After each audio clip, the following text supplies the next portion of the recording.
তামান্না agro ভিডিওর পক্ষ থেকে আরো একটি নতুন ভিডিও নিয়ে আপনাদের সামনে হাজির হলাম। যে যেখান থেকে আমার এই ভিডিও দেখতেছেন সবার প্রতি রইল আমার সালাম, আসসালামু আলাইকুম। আসলে এখন রাত 10টা, খামারে চলে এসেছি। আসলে রাতের বেলা একবার খামার ঘুরে দেখতে হয়, খামারে ভালো মন্দ, সেই উদ্দেশ্যে আসা, এবং তখনই মনে হলো যে একটি ভিডিও করি।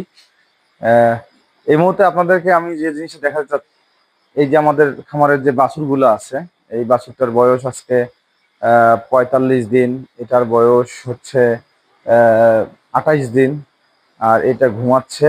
এর বয়সটা হচ্ছে ওর থেকে 10 দিন কম, হয়তো 35 দিন। তো এই গরুগুলোকে অলরেডি আমরা আসলে কৃমিনাশক ওষুধ খাওয়াই ফেলছি। অনেকেই মনে করেন যে বাছুর গরুর জন্য আবার কিসের কৃমিনাশক, কিন্তু আসলে বাছুরের ব্যাপারেও কৃমি নিয়ে অনেক সতর্ক থাকতে হয়।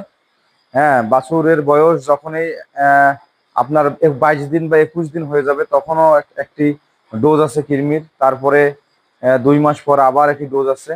তো কৃমিনাশক করাইলে হয় কি, বাছুরের গ্রোথ ভালো থাকে।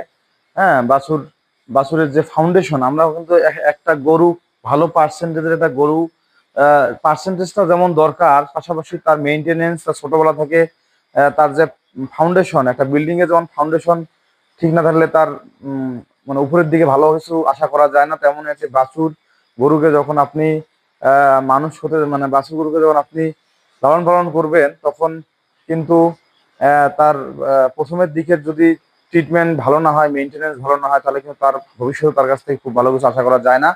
যেহেতু আমার এই যে গরুটা, যে বাছুরটা দেখতেছেন, এটা হচ্ছে একটা বকনা বাছুর, শাহিওয়ালের। হ্যাঁ, এটা একটা ফ্রিজিয়ানের। এটা খুব ভালো পার্সেন্টেজ না হলেও এটাতে আমার আশা করতেছি যে, আমার মনে হয় এটা তারপরে 75-এর উপরে আছে পার্সেন্টেজ এই ফ্রিজিয়ানের। আর এই বকনাটার মধ্যেও ওই রকম 80-র উপরে আছে পার্সেন্টেজ শাহিওয়ালের। তো এরা আমার খামারের এক সময় গাভী হবে।